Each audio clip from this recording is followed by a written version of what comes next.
Mga kapuso, isang linggo na lang, balik eskwela na. Ang presyo ng school supplies sa Divisoria, tumaas na. Kaya ang ilang magulang, tingin-tingin muna ng paninda bago mamili. Balitang hatid ni Nico Wahe. Isang linggo bago ang pasukan, hanggang tingin pa rin ng school supplies si Marisa. Hanggang ngayon, hindi pa rin daw siya nakabibili para sa kanyang 3 mga anak na nag-aaral. Hindi pa kasi wala pang budget. Ay bakit po? Ano na lang, isang linggo na lang bago magpasukan. Wala pang budget, nag-iipon pang pambili. Pero sabi niya, sisiguraduhin niyang bago magpasukan, mabibili na niya ang mga kailangan ng kanyang mga anak. Si Aling Elizabeth, bag ang hanap para sa 2 apo, pero napapalook away kapag nakikita ang presyo ng mga bag. Mahal. Ano ang budget natin para sa bag? 200 lang. 200 lang. Ano yung mga nakita po natin? 380, 300. May ilang batang Divisoria kaming nakasalubong na bag din ang problema. Wala lang po sa akin bag. Bag. Yung bag po namin luma na. Sa tindahang ito, naglalaro sa 300 to 550 pesos ang mga bag, pang grade school at pang high school na yan. Medyo mas mabili naman na raw ito ngayon kaysa nung nakaraan linggo. Okay na ngayon, medyo okay na kasi malapit na ang pasukan. Noong mga nakaraan, matumal pa. Medyo, alam mo naman tayo, pag last 2 minutes na, saka na nagbibilihan. Binalikan naman namin ang tindahang ito na nakapanayam namin noong unang linggo ng Agosto. May pagbabago naman daw sa bentahan. Medyo may mga bumibili na po kasi nag-start na po yung pasukan last week, tapos this week, tapos next week po. Pero may ilang gamit daw na mas nagmahal ang presyo kumpara noong huli naming punta rito. Gaya ng crayons na 8 pieces na 40 pesos lang noong huling punta namin. Ngayon, 50 pesos na. Ang lapis na 10 pesos ang isa, 12 na ngayon. Pero bukod dyan, wala pa naman daw nagbago sa presyo ng iba pang gamit pang eskwela. Sa puhunan po talaga. Siguro sa tawag dito, demand, opo. Bagong stock na rin daw kasi ang mga nabanggit na gamit na nagtaas ang presyo. Kung pagbabasehan naman ang inilabas ng DTI na suggested retail prices ng school supplies, pasok naman ang mga presyo sa mga tindahang napuntahan namin. Gaya ng notebook, lapis, ballpen, pad paper, pantasa, pambura, crayons, ruler at iba pa mga gamit pang eskwela. Nico Wahe, nagbabalita para sa GMA Integrated News. Sa hirap ng buhay ngayon, diskarte na lang talaga sa pagpapaaral ng mga anak. Pati sa mga baon, inflation is real na rin nga ba? Balitang hatid ni Sandra Aguinaldo. Ilang tulog na lang pasokan na uli. Ang problema ni Donalyn, kulang pang school supplies ng kanyang 4 na anak. Meron mang binigay na supplies ang barangay, hinihintay raw nila ang galing sa LGU. Bukod sa inaalalang gamit pang eskwela, inaalala rin ni Donalyn ang magiging pabaon ng mga bata. Tig 100 pesos ang baon ng 2 anak niya sa high school, ang 2 anak naman niya sa grade school, tig 20 pesos. Suma total 240 pesos kada araw. Kulang daw para sa 26,000 pesos na buwan ng sahod ng kanyang mister. Nabubuhay po kami sa bayad utang, ma'am eh. Pag sahod, binabayaran ko po yung mga nauutang ko, tapos mangungutang ulit. Kasi nagre-rent po kami ng bahay, ma'am. Yung bigas, ramdam namin kasi dati nakakabili pa kami ng mga 5 kilo, ngayon tig 1 kilo na lang. Si Denise Antonio naman, magpa-first year college sa pasukan sa kursong Information Technology.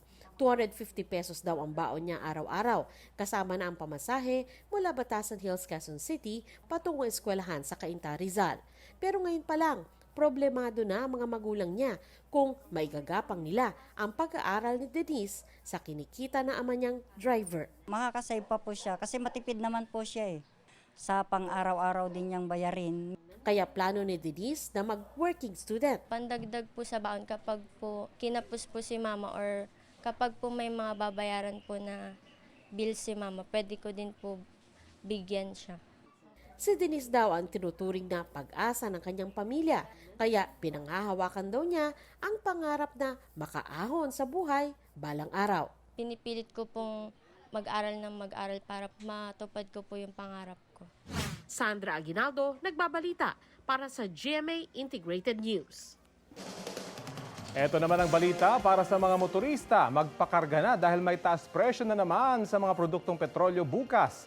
Sa anunsyo ng Shell, Caltex, Sea Oil at Clean Fuel, 1 peso and 10 centavos ang itataas sa kada litro ng gasolina. 20 centavos naman sa diesel. Meron ding dagdag na 70 centavos sa kada litro ng kerosene ng Shell, Caltex at Sea Oil. Wala pang anunsyo ang ibang oil companies. Umapila ang ilang taxi operator na itaas sa 70 pesos ang flag down rate o ang minimum na pamasahe sa taxi. Kasunod daw yan ang sunod-sunod na taas presyo sa mga produktong petrolyo. Ayon kay Philippine National Taxi Operators Association President Attorney Bong Suntay, sa panayam ng unang balita, 2017 pa raw huling nagtaas pasahe sa taxi. Iginiit niya na hindi sapat ang 5 pisong dagdag pamasahe sa taxi na inaprubahan ng LTFRB. Kaya hindi nila ito ginamit. Kaya naman inulit nila ang kanilang petisyon na dagdag na 30 pesos sa flag down rate. 2021 pa raw ito pending at wala pa ring tugon ang LTFRB. Mababa lang din daw ang kita ng mga taxi operator at driver dahil na rin sa pandemya. Sa ngayon, nasa 40 pesos ang flag down rate ng taxi. Paalala sa mga motorista, ang bike lane ay para po sa mga nagbibisikleta lang. Muli ang pinaalala ng MMDA kasabay ng babala na pagmumultahin ang mga lalabag dito. Balitang hatid ni James Agustin. Sa mga larawang kuha ng MMDA sa iba't ibang bahagi ng EDSA pila ang mga motorcycle rider sa designated bike lane. Kung minsan maging ang ibang motorista, sa bike lane na rin dumaraan. Kaya hindi na magamit ng mga nagbibisikleta ang lane na para sa kanila. Si Ricky araw-araw pumapadyak papasok sa kanyang trabaho mula Quezon City hanggang Makati City. Minsan muntik na raw siya mabunggo ng motorsiklo na biglang dumaan sa bike lane. Minsan pauwi ako, traffic sa EDSA, minsan mga motor, dyan dumadaan sa bike lane mismo. Tapos minsan pagka traffic, binubusnahan pa kami. Ang motorcycle rider namang si Rene, aminado na ilang beses na dumaan sa bike lane. Katulad ng malilit na sir, wala kang madaanan na iba sir Pero saglit man lang, babalik rin sa regular na daanan. Kasi traffic. Oo, masyadong traffic Sabi ng MMDA, hindi fast lane ng mga motorcycle rider ang bike lane. Simula ngayong araw, huhulihin na ang mga nagmomotor na gumagamit ng bike lane sa EDSA. Ang multa 1,000 pesos para sa disregarding traffic sign. Iba-iba ang opinyon ng mga motorcycle rider na amin nakausap. Dapat lang talagang matikitan, gawa ng... Yung iba kasi doon na talaga mismo dumadaan kahit maluwag pa talaga yung EDSA.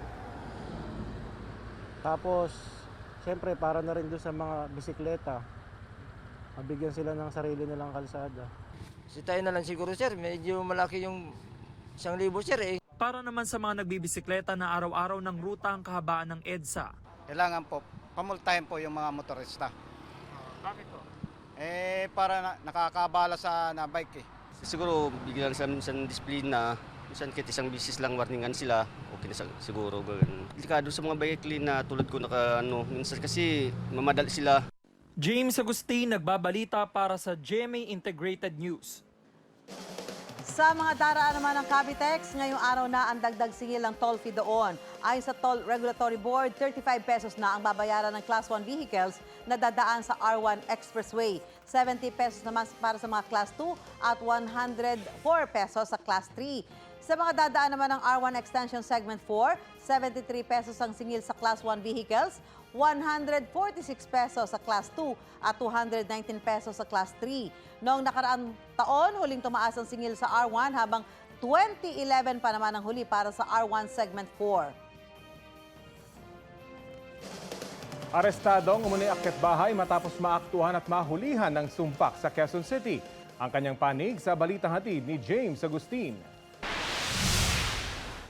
Nagtangka umanong magnakaw kaya inaresto ng pulisya ang 20 anyos sa si Marvin Trinidad sa Cubao, Quezon City. Naudlot ang kanyang balak dahil naaktuhan siya ng security guard. Nung aktong paakyat doon sa gate ng bahay, nakita ito ng bantay. So sinigawan ito. Kung sinigawan, nakuha yung atensyon ng nagpapatrolya nating pulis. Sinigawan rin siya para uminto at napakilala silang pulis. Ngayon nakilalang pulis, tumakbo pero nahuli rin. Nakuha mula sa sospek ang isang sumpak na kargado ng mga bala. Ayon sa pulisya, dumayo pa sa Quezon City mula Marikina si Trinidad para gumawa ng krimen. Ito na ang ikatlong beses na makukulong ang sospek. Base sa aming investigasyon, lumalabas na dati na siyang nangulungan sa kasong akyat bahay o robbery at sa illegal na sugal. Sa korte ko na lang po ipagtatanggol yung sarili ko. Marap ang sospek sa reklamong resistance and disobedience upon an agent of person in authority at paglabag sa Comprehensive Firearms and Ammunition Regulation Act. James Agustin, nagbabalita para sa GMA Integrated News. Ginugunita ngayong araw ang ika-40 anibersaryo ng pagkamatay ni dating Senador Ninoy Aquino. Nagtipon-tipon ng August 21 movement sa NAIA Terminal 1. Sinariwa ng ilang miyembro nito ang alaala at ambag ng yumaong senador sa ating kasaysayan. Kabilang din sa dumalo ang historia na si Xiao Chua na ipinunto ang kahalagahan ng araw na ito para sa demokrasya. Nagpasalamat naman ang apo ni Ninoy na si Francis Aquino sa lahat ng dumalo sa paggunita sa kanyang lolo. Nakikisa rin si Pangulong Bongbong Marcos sa paggunita ng Ninoy Aquino Day. Anya, ehemplo si Aquino sa mga naglingkod, lumaban at nanindigan para sa kapakanan ng bayan. Sinabi rin ng Pangulo na dapat na tayo ay magkaisa at isang tabi muna ang ating pagkakaiba.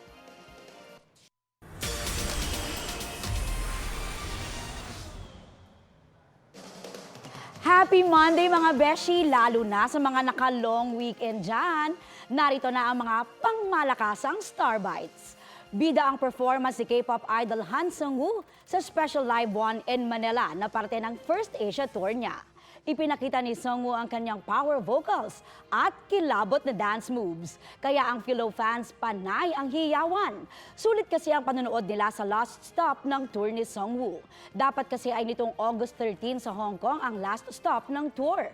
Pero dahil sa hiling ng Philo fans, nagkaroon ng show si Seung-woo sa Manila. 2016 nang mag-debut si Seung-woo sa K-pop boy band na Victon. Thankful siya sa suporta ng fans. Kamusta kayo? Ay, mga magandang araw! Sumentro sa Reduce, Reuse, Recycle ang panibagong kapuso at kasambuhay ng kalikasan event ng GMA Network at Nestle Philippines. Tampok dyan si Sparkle Star Clea Pineda. Tinalakay sa event ang kahalagahan ng pag-aalaga sa kapaligiran at pagre-recycle para mabawasan ang polusyon. Shinere ni Clea ang isa sa mga memorable experiences niya sa pagtulong sa kalikasan. La Union siya, isang restaurant doon. Nagkaroon sila ng isang araw na maglinis ng shore ng La Union, yung dagat nila. Talagang nagsama-sama yung mga tao para maglinis, magkolekta ng mga basura. At masarap sa pakiramdam na naging parte ako.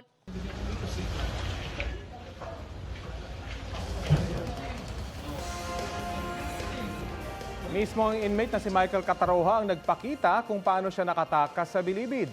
Gumapang at kumapit sa Cataroha sa ilalim ng truck na naghakot ng basura sa Bureau of Corrections.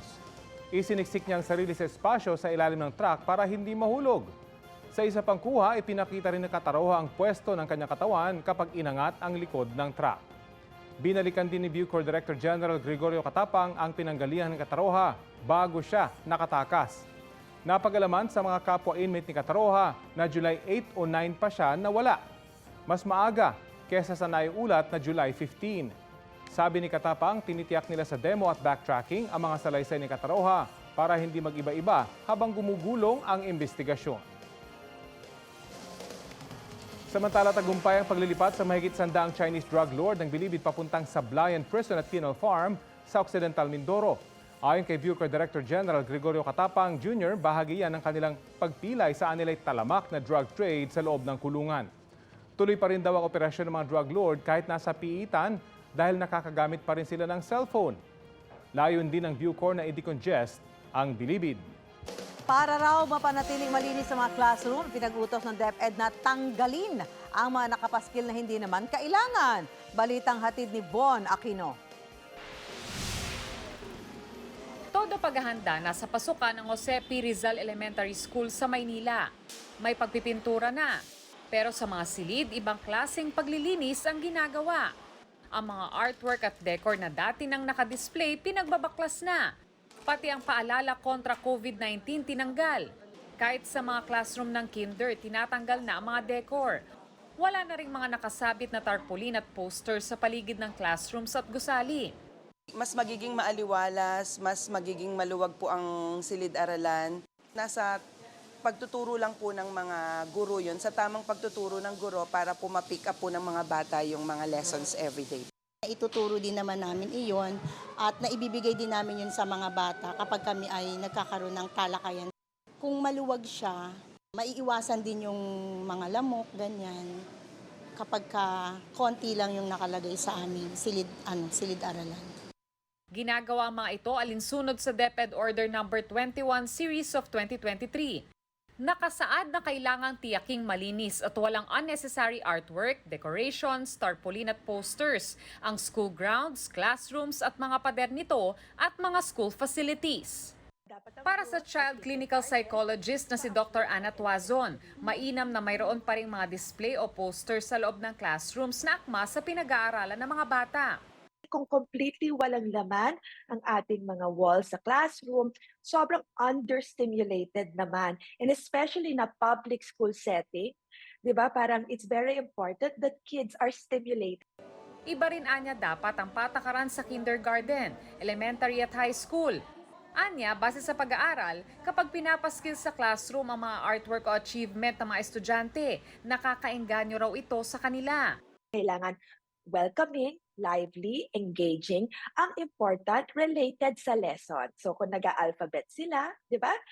Bagay na may alphabet sa ating classrooms. Pwede mo siya itimpla and pwede mo siya i-change seasonally.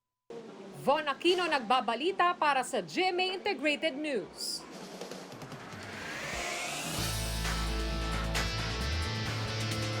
History made para sa Spain sa kanilang pagkapanalo sa 2023 FIFA Women's World Cup sa Sydney, Australia. First Women's World Cup title yan ng Spain matapos nitong talunin ng England sa finals. Ang score, 1-0 o 1-0. Spain ang ikalawang bansa kasunod ng Germany na nagkaroon ng kampyonato sa Men's and Women's World Cup. Kaya naman ang fans na nanonood mula sa Madrid sa pamamagitan ng malaking screen, hiyawan ng makagol ang kanilang team.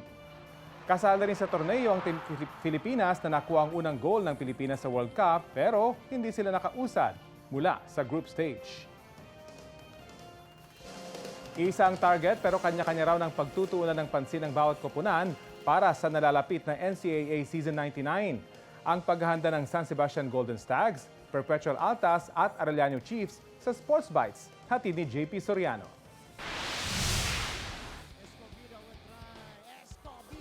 One play short of a Final Four appearance sa Season 98 ng men's senior basketball team ang San Sebastian Golden Stags na panglima sa standings. Kaya mahalaga raw ang kanilang mga sinalihang tournament sa preseason para mas umalagwa ngayong taon. Okay naman yung chemistry namin. Feel ko naman nagsusuportahan lang kami ngayong season. Wala naglalamangan sa amin.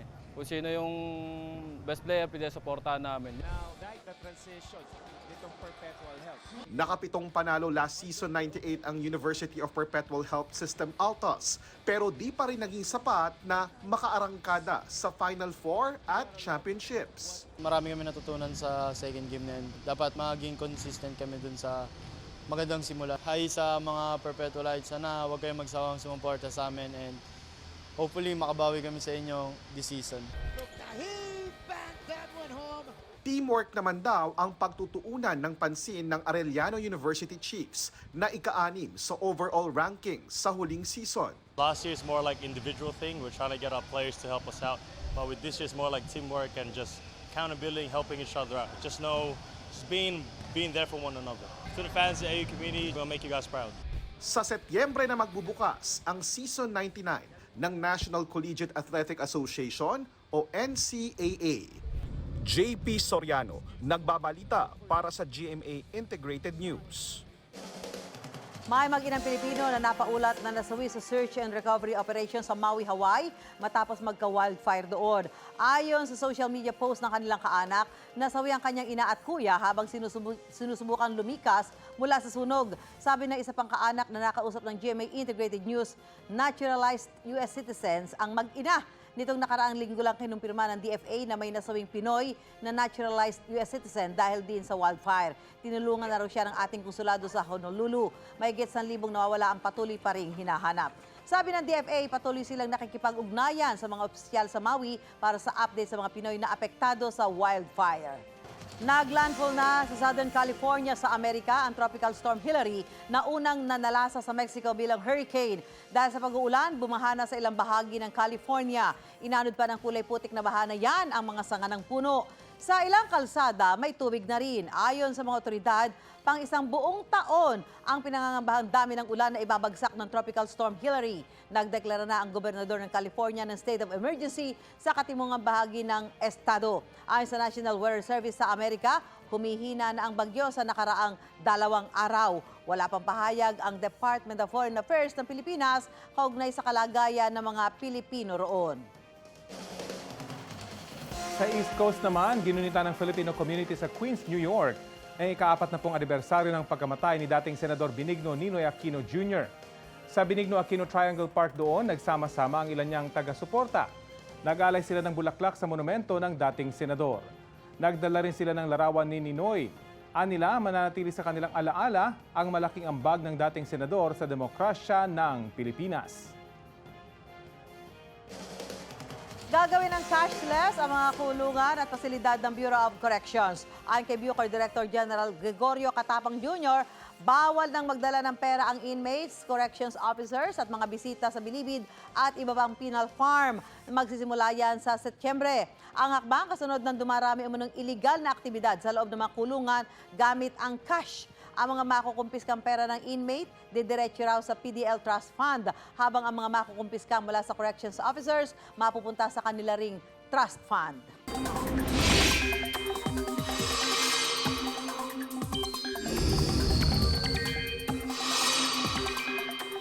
Alamin natin ang lagay ng panahon ngayong Lunes mula kay Katrina Son ng GMA Integrated News Weather Center. Katrina?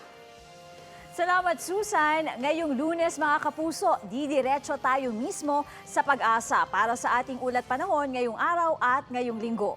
Nakasalang sa Balitang Hali si Pag-asa Weather Specialist Veronica Torres. Magandang umaga po.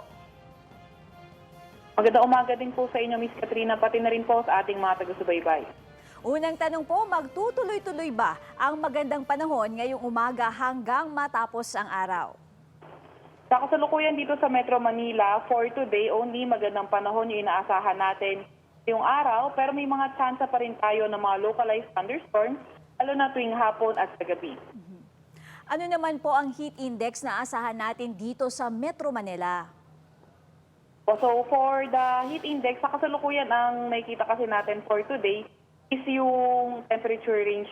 And so temperature range from 26 degrees Celsius hanggang 32 degrees Celsius. Opo. May inaasahan din po ba tayo na masamang panahon bukas at sa mga susunod na araw? Opo, sa kasalukuyan, although wala naman tayong namomonitor na low pressure area or bagyo, nasa loob or malapit sa ating Philippine Area of Responsibility na asahan natin bukas, pwedeng lumakas yung epekto ng habagat at posible nang maging maulan sa atin sa Metro Manila. Dagdag din po, posible bang magkaroon ng bagyo bago matapos ang buwan? Lalong-lalo na po, opening pa naman ng klases sa susunod na linggo. Opo, hindi natin po tinatanggal yung possibility na posible magkaroon ng bagyo na papasok sa ating area of responsibility bago mag-end itong Agosto. Sa mga dam naman po, kumusta naman po ang level ng tubig sa dam? Opo, sa kasalukuyan naman po yung mga level naman po sa dam nasa patuloy nating check kung possible bang bumaba or tumaas yung mga levels po ng sa dam po natin. Maraming salamat, Pag-asa Weather Specialist Veronica Torres. Salamat din po. Kumusta naman kaya ang paghahanda ng ilang eskwelahan sa Bulacan na binaha nitong mga nagdaang bagyo? Alamin sa Balitang Hatid ni Jonathan Andal. Kulay lumot na ang baha na 3 linggo nang bumababad sa Doña Damiana de Leon Macam Memorial Elementary School sa Kalumpit, Bulacan. Pero nilusong pa rin ng mga guro, magulang at estudyante na nagbrigada eskwela. Kinuskus ang mga pader, sinabon ang mga mesa at silya, dinampot ang mga basang libro at gamit sa classroom, sa kahinakot ng kartilya at pinaanod din sa bangka. Ito yung mga nabahang libro. Hindi na raw ito mapapakinabangan kasi talagang basang-basa na tsaka mabaho pa. Tapos, yung mga nabasang module at iba pang materials, nandito naman. Tingnan nyo, talagang hindi na mapapakinabangan to kasi durug-durug na mismo yung mga module. Sabi ng Department of Education o DepEd, meron silang buffer stocks ng pamalit na libro na hihingin sa kanila ng Bulacan School Division Office kapag natapos na ang inventaryo nito sa mga pangangailangan ng mga binahang eskwelahan doon. Para naman sa mga module na kapag emergency procurement na ang Bulacan at madideliver na sa Biyernes. Sa mga paaralan na baha pa rin, pwede raw mag-blended learning ang mga estudyante. Nag-aayos na si Teacher Evelyn ng module na ipamamahagi sa Martes. Posible raw mag-shifting o maghati ng oras sa classroom ang mga estudyante sa kanilang school, lalo't 7 lang sa 25 nilang classroom ang hindi binaha. Mga 2 weeks pa po ang hihintayin. Yung heat ng sana lang yung makakapagpahupa ng baha na yan. Naghahanda naman ng pumasok ang grade 4 na si Christina. Ang problema, tinangay ng baha ang 3 niyang uniform, kaya 2 na lang ang pagsasalit-salitan niya. Lalaban na lang. Wala daw pong pera. Bili po ng blouse po. Ang pinsan niyang si Lian na grade 3 pupil, nasira ng baha ang tablet na ginagamit niya sa pag-aaral. Sana po may magbigay ng tablet po Para magamit sa school. Jonathan Nandal, nagbabalita para sa GMA Integrated News. Iginiit ni dating Pangulo at ngayon Deputy House Speaker Gloria Macapagal Arroyo na hindi siya nangako sa China o sa anumang bansa na alisin ng BRP Sierra Madre sa Ayungin Shoal. Naglabas ng pahayag si Arroyo matapos sabihin ng China na may pinuno umano ng Pilipinas na nangakong aalisin ang BRP Sierra Madre na sumadsad sa Ayungin Shoal noong 1999. Wala rin daw ibinigay na authorization si Arroyo sa sinumang opisyal ng gobyerno na mangako ng ganoon sa China. Nauna nang inihayag ng dating presidential spokesperson ni Arroyo na si Rigoberto Tiglao na administrasyon ni dating Pangulong Joseph Estrada ang nakipagkasundo sa China. Nanindigan naman ang kampo ni Estrada na walang ipinangakong ganoon ang kanyang administrasyon sa China. Sinabi na ng Department of Foreign Affairs na walang record ng kasunduan sa China. Isa po ang ating mga mata sa pinakaabala at komplikadong bahagi ng ating katawan. Paano nga ba mapapanatili ang good eyesight at makakaiwas sa pagkabulag? Ngayong Sight Saving Month, nakasalang po sa Balitang Hali si Philippine Eye Research Institute Director Dr. Leo Cobillan. Magandang umaga po sa inyo at welcome po sa Balitang Hali. Magandang tanghali po sa inyo, Sir Rafi, at sa mga nanonood dito sa Balitang Tanghali. Opo. Dito po sa Balitang Hali, bibigyan linaw natin yung ilang paniniwala at haka-haka. Kaya ang tanong, talaga ba? Talaga ba? Unang tanong po, Doc, talaga bang pabata ng pabata ang mga nagsasalamin sa ngayon? Ano po yung observation po ninyo? Opo, actually worldwide, tumataas po ang bilang ng mga nearsighted, no? Yung malinaw pag malapit lang.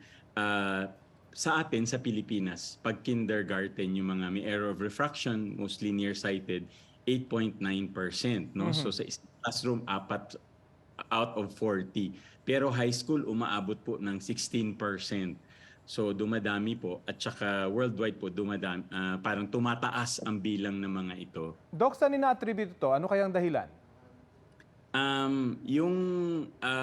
Yung bagong pag-aaral dito dahil sa kulang ng outdoor activities po. Kasi yung bright light sa outdoor ay kailangan siya para sa normal development ng mata.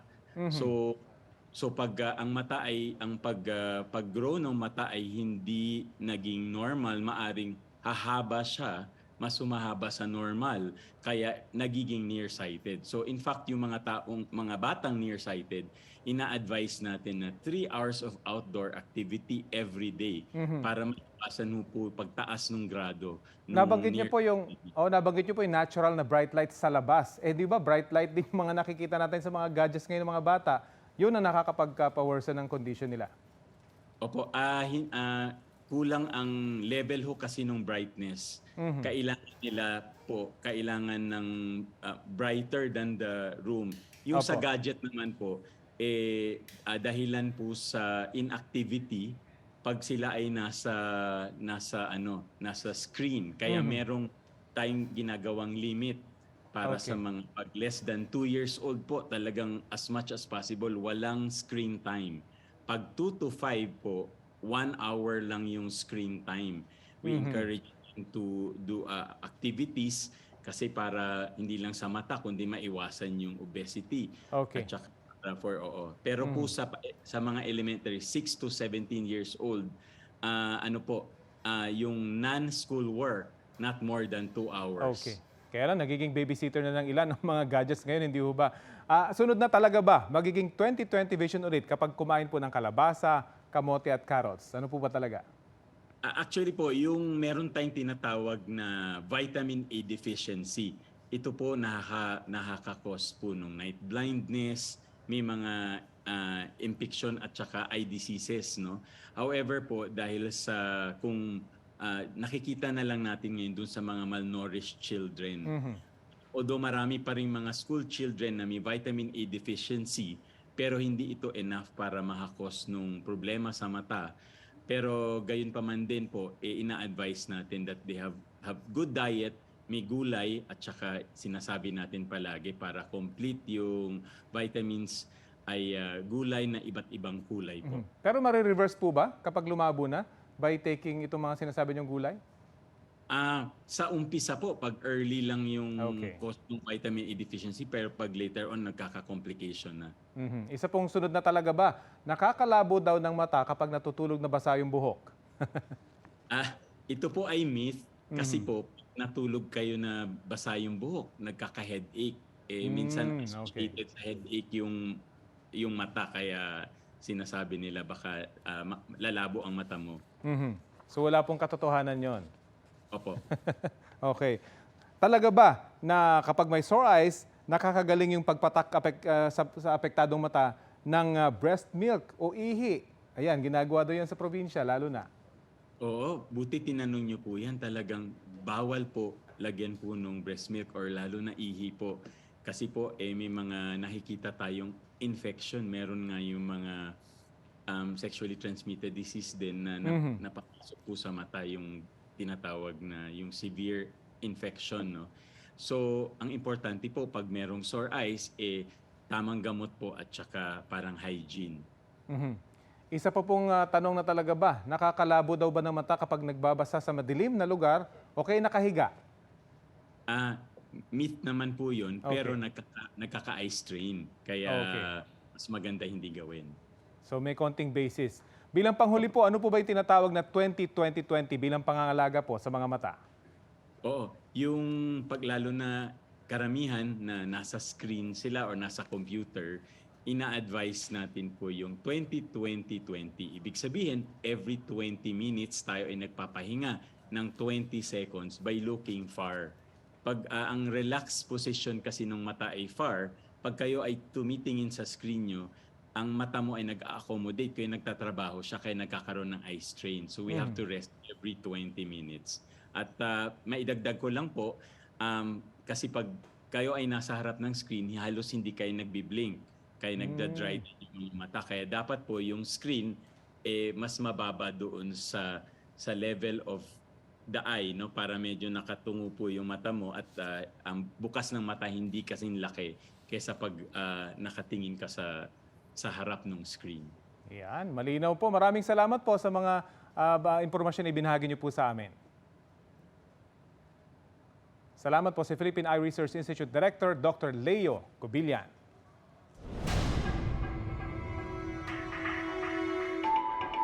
Mga kapuso, para wag maging biktima, hindi lahat ng uri ng ginto pwedeng bilhin.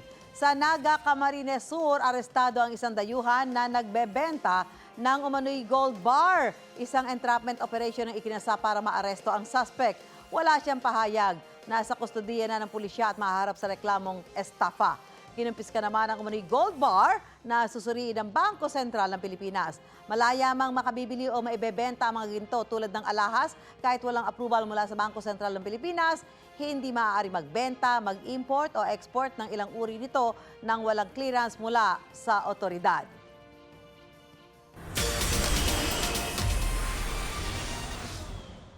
Mukhang mapapa-studying era ang mga Swiftie. Sa Arizona State University kasi sa Amerika, may i-offer na course tungkol kay Taylor Swift. Tinawag nila itong Psychology of Taylor Swift, Advanced Topics of Social Psychology. Pag-aaralan daw sa isang buong semester ang iba't ibang album era ni Tay-Tay. Kagaya ng naging comeback at revenge niya nang i-release ang Reputation album noong 2017. Sa Belgium, in-announce din ang debut ng bagong course sa Ghent University na Literature Taylor's Version. Gagamitin daw ang mga kanta ni Taylor para pag-aralan ang iba't ibang literary topics gaya ng feminism, fan studies at konsepto ng anti-hero. So Swiftie, mag-enroll ka ba?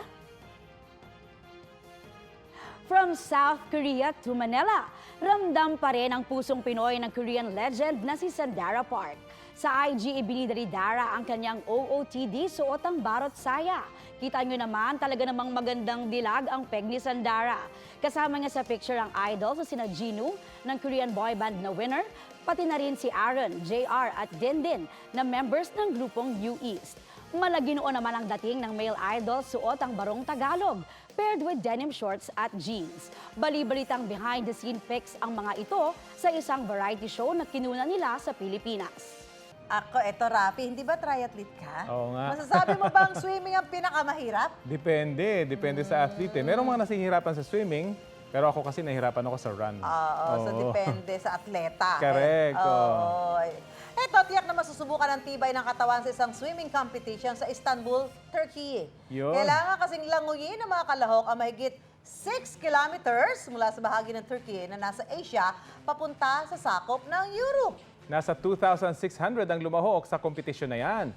Ang nanalo sa men's division nagtala ng 41 minutes and 22 seconds habang 42 minutes and 54 seconds sa women's division.